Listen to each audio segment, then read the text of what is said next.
আপনারা তো বেগম খালেদা জিয়ার জন্য অনেকদিন দোয়া করছেন ভাই,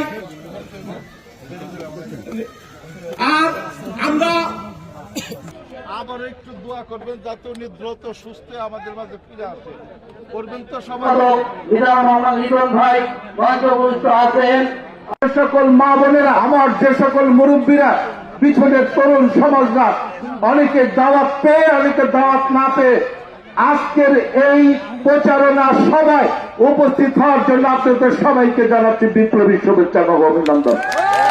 এই ওয়ার্ডের সভাপতি বিএনপির একজন ত্যাগী কর্মী, সেই সাথে আমি শুভেচ্ছা এবং অভিনন্দন জানাচ্ছি পার্শ্ববর্তী উপজেলার থেকে, অর্থাৎ বিউর থেকে, দৌলতপুর থেকে যেসব বাংলাদেশি জাতীয়তাবাদী দলের কর্মীরা এবং আমার সাথে মানিকগঞ্জ থেকে যারা সফর সঙ্গী হিসাবে আজকের এই প্রচারণা সভায় উপস্থিত হয়েছেন তাদের সবাইকে। আর বলা সত্ত্বেও না বলা সত্ত্বেও প্রতিটি প্রচারণা সভায় ইলেকট্রনিক মিডিয়া এবং প্রিন্টিং মিডিয়ার যে সাংবাদিক ভাইয়েরা কষ্ট স্বীকার করে জনাব তারেক রহমানের এই 31 দফা প্রচারণাকে কাভারেজ করেন, সেই সব সাংবাদিক, আমি কথা দীর্ঘায়িত করব না, আমি কয়েক মিনিট কথা বলে আপনাদের কাছ থেকে বিদায় নেব। মহান বিপ্লবী জনাব তারেক রহমানের আমার জনগণকে নেতৃত্ব দিয়ে দীর্ঘ 15 বছর আন্দোলন সংগ্রাম করে বুলেটের সামনে দাঁড়িয়ে একটি গণতন্ত্রকে এবং এই বাংলাদেশের স্বাধীনতাকে রক্ষা করেছেন সেই বিপ্লবী জনাব তারেক রহমানের এই 31 দফা আজকের এই প্রচারণা সভার শুভ উদ্বোধন ঘোষণা করছি।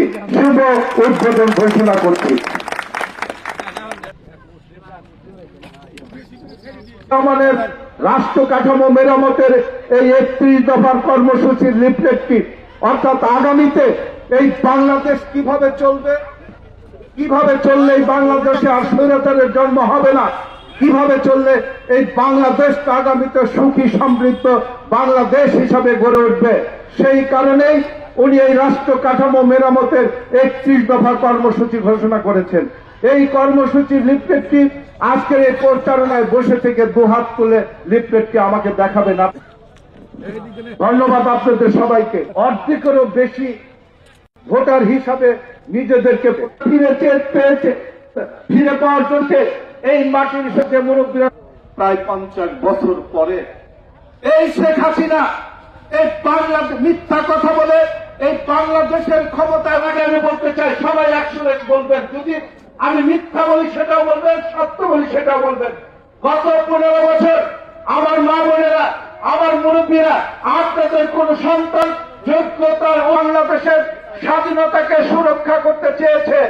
এবং আমার জনগণের ট্যাক্সের টাকা রক্ষা, অর্থাৎ আপনারা বিএনপিকে ভালোবাসেন বলেছে এই বাংলাদেশের আবহাওয়া খেতে খাওয়া মা বোনদের যে সন্তান আগামীতে বাংলাদেশ জাতীয়তাবাদী দলটাই যখন নাম লেখাবে, যখন আরেকটি কথা বলেছে, প্রয়োজন চিকিৎসা থেকে শুরু করে উৎপাদনের জন্য বীজ, সার, যাই লাগে সবকিছু নিতে পারবেন এবং অন্যকে জানাবেন। পরিশেষে আমি বলতে চাই, এই 31 দফার কর্মসূচি উঠবে এই বাংলাদেশের আমার মেহনতি কৃষক ক্ষমতায় আছে, কৃষক পরিবারের সবাইকে একটি করে ফ্যামিলি কার্ড দেওয়া হবে, অর্থাৎ কৃষক ভাইদের পরিবারের আমার মা বোনদেরকে 100 কাঠামো মেরামতের 31 দফা কর্মসূচি আমরা দেখতে পাচ্ছি। 15 বছর যুব সমাজরা লেখাপড়া করে চাকরি না পেয়ে নিজের জীবনের হতাশায় কখনো হচ্ছে, আর এই মাদকে আসক্ত হওয়ার কারণে আমার ওই মাদকাসক্ত হয়ে নিজের জীবন এবং এই বাংলাদেশের কৃষক পরিবার মেহনতি মানুষের সংসারটা ধ্বংস করে দিচ্ছে। এ কারণে